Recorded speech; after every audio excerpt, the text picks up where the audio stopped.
Hi. ഇന്ന് ഞാൻ സംസാരിക്കാൻ പോകുന്നത് നമുക്ക് ഹെയർ എങ്ങനെ റീഗ്രോ ചെയ്യാന്നുള്ളതാണ്. അതായത് ഉം, നമുക്ക് ഇപ്പോൾ എൻ്റെ കേസിൽ പറയുകയാണെങ്കിൽ എൻ്റെ മുടി നല്ലോണം എനിക്ക് തോന്നുന്നു ഒരു ടീനേജ് ആയ സമയത്ത് അതായത് ഫസ്റ്റ് പീരീഡ്സ് ആയി തുടങ്ങിയത് മുതൽ എനിക്ക് ഭയങ്കരമായിട്ട് ഹെയർ ലോസ് ഉണ്ടായിട്ടുണ്ടായി. ആ, അതിനുശേഷം പിന്നെ ഡോക്ടറെല്ലാം കാണിച്ച്, പക്ഷെ ഡോക്ടർ എങ്ങനെ മെഡിസിന് ടാബ്ലറ്റ് ചെയ്ത് തരും, പിന്നെ മരുന്നും തരും തലയിൽ സിറം പോലെ. അത് രണ്ടും ഉപയോഗിച്ചാല് ചെറിയ ആ സമയത്ത് മാറ്റമുണ്ട്. പക്ഷെ പിന്നെ ആ മരുന്ന് അതായത് ടാബ്ലറ്റ് എടുക്കാൻ നിർത്തിയാ പിന്നെ അവര് അതായത് മുടി പിന്നെയും കൊഴിഞ്ഞോണ്ടുണ്ടാവും. അങ്ങനെ നല്ല രീതിക്ക് കൊയ്യേനു. പിന്നെ ആ സമയത്ത് അവരെനിക്ക് ബയോട്ടിൻ ടാബ്ലറ്റ് തന്നിട്ടുണ്ടായത്. അപ്പോൾ അങ്ങനെ. അപ്പം അതിനുശേഷം പിന്നെയും കുറെ നല്ല രീതിക്ക് കൊയ്യുന്നുണ്ടായി. ട്രീറ്റ്മെന്റ് ഇങ്ങനെ നിന്ന് പോകുമ്പോഴേ മൊത്തം ഇങ്ങനെ കൊയ്യുന്നുണ്ടായി. അപ്പോൾ ഞാന് എൻ്റെതായ രീതിയിൽ എനിക്ക് മനസ്സിലായി ഫുഡ് എഫിഷ്യൻസി തന്നെയാണ്. അലോപേഷ്യ എന്ന് അവർ പറഞ്ഞിട്ടുണ്ട്, പക്ഷെ ഫുഡ് എഫിഷ്യൻസി തന്നെയാണ് ഇതിന് കാരണം എന്നുള്ളത് എനിക്ക് പിന്നെ മനസ്സിലായി. കാരണം ഞാൻ അങ്ങനെ ന്യൂട്രീഷ്യസ് ആയിട്ടുള്ള ഫുഡെല്ലാം കഴിക്കൽ കുറവായിരുന്നു ആ സമയത്ത്. അപ്പോൾ ഞാൻ എനക്ക് വർക്കായ കാര്യങ്ങൾ ഞാൻ ഇവിടെ പറയാം. ഓക്കെ, ഇത് കുറച്ചുകൂടെ ഇപ്പോൾ നിങ്ങളിപ്പോൾ ഹോസ്റ്റലോ അല്ലെങ്കിൽ വീട്ടിലോ എവിടെയാണെങ്കിലും നിങ്ങൾക്ക് ചെയ്യാൻ പറ്റുന്ന പോലത്തെ ചെറിയ ഡയറ്റ് എന്നല്ല, നിങ്ങൾക്ക് ഇതെല്ലാം നിങ്ങളെ ഇതിൽ ഇൻക്ലൂഡ് ചെയ്യാം. അങ്ങനെ ഫസ്റ്റ് നമുക്ക് മെയിൻ ആയിട്ട് വേണ്ടത് പ്രോട്ടീൻ ആണ് കേട്ടോ. പ്രോട്ടീന് ഞാൻ പറയുന്നതെന്ന് വെച്ചാൽ അതായത് ഇപ്പം നമ്മളൊരു മോഡറേറ്റ്ലി അങ്ങനെ വലിയ ഹെവി ആയിട്ട് വർക്കൗട്ട് ഒന്നും ചെയ്യാത്ത ആൾക്കാരാണ്. അങ്ങനെയാണെങ്കിൽ 1 കിലോ, അതായത് നമ്മളെ വെയിറ്റിൽ ഇൻറ്റു 1 kg. ഇപ്പൊ 55 കിലോ ഉള്ള ആൾക്കാർ 55 ഗ്രാം പ്രോട്ടീൻ എടുക്കണം. അല്ലെങ്കിൽ ഇപ്പൊ നല്ല ജിമ്മിലെല്ലാം പോകുന്ന ആൾക്കാരാണ്, അങ്ങനെയാണെങ്കിൽ ഹൈലി ആക്റ്റീവ് ആയിട്ടുള്ള ആൾക്കാരാണെങ്കിൽ 1.5 ഇൻറ്റു എത്ര കിലോഗ്രാം ആണോ നിങ്ങൾ അത് അത്ര ഗ്രാം പ്രോട്ടീൻ എടുക്കേണ്ടി വരും. പിന്നെ മെയിനായിട്ട് അതായത് എഗ്ഗ് ഒരു 2-3 എഗ്ഗ് കഴിക്കാൻ നോക്കുക ഡെയിലി. ഒരു എഗ്ഗിൽ 6 ഗ്രാം ഉണ്ട്. അപ്പം 3 എഗ്ഗ് കഴിച്ചാൽ തന്നെ ഒരു 18 ഗ്രാം പ്രോട്ടീൻ ആയി.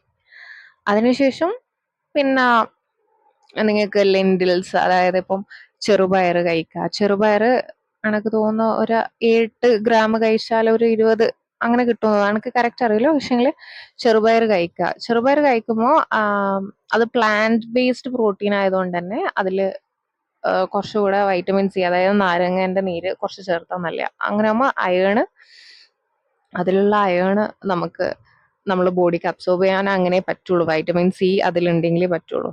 ഓക്കെ, അപ്പോൾ അങ്ങനെ അപ്പോൾ ചെറുപയർ നല്ലതാട്ടോ. ചെറുപയർ, പിന്നെ സോയാബീൻ ഇല്ലേ, അതും നല്ലതാ. പക്ഷെ കൂടുതലായിട്ട് എടുക്കരുത്. കുറച്ച് ചെറിയൊരു amount protein daily requirement meet ചെയ്യാൻ വേണ്ടി ചെറിയൊരു എമൗണ്ട് സോയാബീനും എടുക്കുക. പിന്നെ അതായത് ചിക്കൻ അല്ലെങ്കിൽ അങ്ങനെ ഇപ്പം ബീഫ് അല്ലെങ്കിൽ ഫിഷ് നല്ല ഒരു ഓപ്ഷൻ ആട്ടോ. ഫിഷ് കഴിച്ചാൽ നമുക്ക് പ്രോട്ടീനും കിട്ടും. പിന്നെ ഫിഷ് കഴിച്ചാൽ പ്രോട്ടീനും ഒമേഗയും കിട്ടും. ഒമേഗ ഭയങ്കര നല്ല. ഇപ്പം നമ്മളെ ഹെയർ നല്ല സ്മൂത്ത് ആയിട്ടിരിക്കാനും ഫ്രിസ് കുറയാനെല്ലാം ഭയങ്കര നല്ല ഒമേഗ. അതായത് ഫിഷിൽ ഒമേഗയും കാൽഷ്യവും എല്ലാം ഉണ്ട്. അതെല്ലാം ഭയങ്കര ഇമ്പോർട്ടൻ്റ് ആയിട്ടുള്ള. അപ്പോൾ ഫിഷ് ഡെയിലി കഴിക്കാൻ നോക്കണം കേട്ടോ. അതായത് ഡെയിലി നമ്മളെ പ്രോട്ടീൻ ഇത്ര റിക്വയർമെന്റ് എന്നുള്ള ഉണ്ടാവില്ലേ, അത്. പിന്നെ ഫിഷ് ഡെയിലി കഴിക്കാൻ നോക്കുക, അതും ഭയങ്കര നല്ല. പിന്നെ നമുക്കൊരു ബയോട്ടിൻ ലഡു ഉണ്ടാക്കി വെക്കാം. അപ്പോൾ നമുക്ക് ഏകദേശം ചെറിയ ചെറിയ കാര്യങ്ങളെല്ലാം നമുക്ക് അതിൽ നിന്ന് കിട്ടും. ഈ പ്രോട്ടീൻ അല്ലാണ്ടുള്ളത് ഇപ്പോൾ അതിൽ എന്തെല്ലാം വേണ്ടതെന്ന് വെച്ചാൽ, ഇപ്പോൾ ഒരു കപ്പ് ആൽമണ്ട്, ഒരു അരക്കപ്പ് വാൾനട്ട്, പിന്നെ ഒരു അരക്കപ്പ് pumpkin seed, 1/4 cup flax seed, white sesame എന്ന് പറയുമ്പോൾ വൈറ്റ് സെസമിയും 1/4 കപ്പ്, പിന്നെ ഡേറ്റ്സ് തൊലി കളഞ്ഞിട്ട് ഒരു അരക്കപ്പ് ഉള്ളത്. അങ്ങനെ ഇത് പിന്നെ ഇതെല്ലാം നമ്മൾ എടുത്തിട്ട്, പിന്നെ ഗീയും വേണം കേട്ടോ, 1 ടീസ്പൂണ്. ഫസ്റ്റ് നമ്മൾ ആൽമണ്ട് വാൾനട്ട് ഒരു 3-4 മിനിറ്റ് റോസ്റ്റ് ചെയ്യുക. അതിനുശേഷം പംകിൻ സീഡും ഫ്ലാക്സ് സീഡും സെസമി എല്ലാം കൂടിയിട്ട് പിന്നെ 1-2 മിനിറ്റ് റോസ്റ്റ് ചെയ്യുക. ലോ ഫ്ലെയിമിലാണ് വെക്കേണ്ടത്. അപ്പൊ അതിനുശേഷം നമ്മൾ ഇതെല്ലാം ക്രഷ് ചെയ്തെടുക്കുക. എന്നിട്ട് അവസാനം നമ്മൾ ഡേറ്റ്സ് ഒന്ന് ക്രഷ് ചെയ്തെടുത്തിട്ട് പിന്നെ ഗീ ചെറിയ പാൻ ചൂടാക്കി ചെറിയ ചൂടിൽ നമ്മൾ എന്താക്കുക, ഇതെല്ലാം കൊണ്ട് ഈ ഇൻഗ്രീഡിയൻസ് എല്ലാം ഇട്ടിട്ട് ഒന്ന് ഇതാക്കി എടുക്കുക. ഒന്ന് ജസ്റ്റ് ഡോ പോലെ നമ്മളെ മാവ് പോലെ ആക്കിയിട്ട് അത് ഒരു 15-18 ലഡു കിട്ടും. ഇത് ഡെയിലി കഴിച്ചാൽ മതി. പിന്നെ ഫിഷ് കിട്ടുന്ന ആൾക്കാരാണെങ്കിൽ ഫിഷ്, അല്ലെങ്കിൽ ഫ്ലാക്സ് സീഡ് കഴിച്ചാലും മതി. പക്ഷെ ഫിഷ് കിട്ടുമെങ്കിൽ ഏറ്റവും നല്ലത് ഫിഷാണ്, അല്ലെങ്കിൽ ഫ്ലാക്സ് സീഡ് കഴിച്ചു ഒരു ടേബിൾ സ്പൂണല്ലോ. ഇത് നമ്മളെ ബോഡിക്ക് പെട്ടെന്ന് ഇത്ര ആക്സെപ്റ്റ് ചെയ്യാൻ പറ്റില്ല. അപ്പോൾ ചെറിയ ചെറിയ ക്വാണ്ടിറ്റിയിൽ കഴിക്കോട്ടോ. ഫ്ലാക്സ് സീഡ് ബയോട്ടിൻ ലഡുവിലുണ്ട്, എന്നാലും അത്ര പോരായിരിക്കും. അപ്പോൾ അപ്പോൾ അങ്ങനെ വരുമ്പോൾ അങ്ങനെ ചെയ്താൽ മതി. പിന്നെ വൈറ്റമിൻ സി ആയിട്ടുള്ള അതായത് നെല്ലിക്ക ഡെയിലി ഒന്ന് കഴിച്ചാൽ നല്ല. വെറും വയറ്റിൽ കഴിക്കാൻ പറ്റുന്ന ആൾക്കാരാണെങ്കിൽ അങ്ങനെ കഴിച്ചാൽ മതി.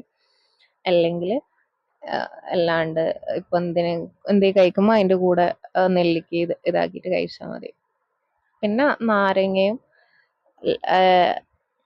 ചെറുനാരങ്ങ ജസ്റ്റ് എന്തെങ്കിലും സാലഡ്, ഇപ്പം നമുക്ക് മറ്റേ ചെറുപയറ്, മുളപ്പിച്ച ചെറുപയറ് ഇങ്ങനെ സാലഡ് ആക്കിയിട്ട് അതില് ഇങ്ങനെ ചെറുനാരങ്ങ എല്ലാം ഒഴിച്ച് കഴിക്കുകയാണെങ്കിൽ അടിപൊളിയായിരിക്കും.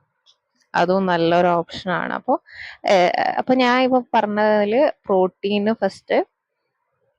പ്രോട്ടീന് ഒരു ദിവസം നമുക്ക് ഇത്രയും ഗ്രാംസ്, നിങ്ങൾ എത്രയാണോ വെയിറ്റ് അത്ര ഗ്രാംസ് എങ്കിലും മിനിമം കിട്ടുന്നുണ്ടെന്നുള്ള ഉറപ്പ് വരുത്തുക കേട്ടോ.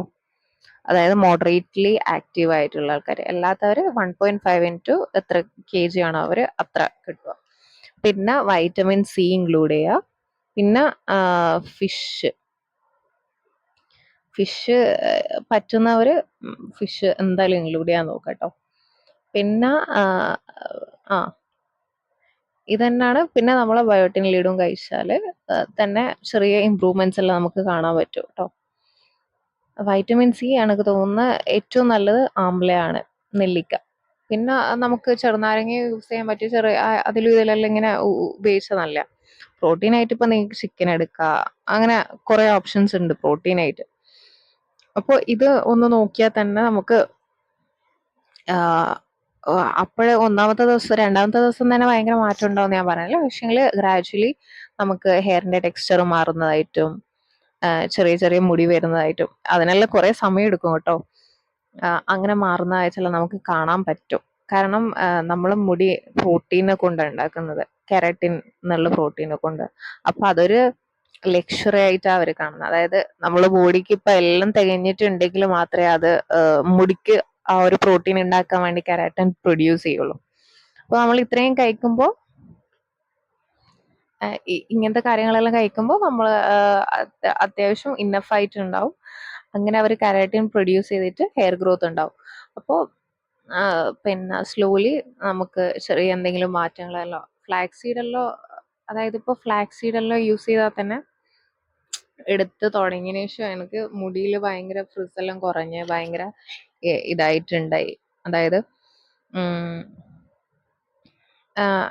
ഫ്രിസെല്ലാം കുറഞ്ഞ് ഭയങ്കര സ്മൂത്ത് ആയിട്ട് നമുക്ക് തോന്നും. അത് നിങ്ങൾ ഡെയിലി കൺസിസ്റ്റന്റ് ആയിട്ട് നല്ല നിങ്ങളെ ഡയറ്റിൽ ഉൾപ്പെടുത്തുകയാണെങ്കിൽ നല്ല റിസൾട്ട് എന്തായാലും ഉണ്ടാവും. പിന്നെ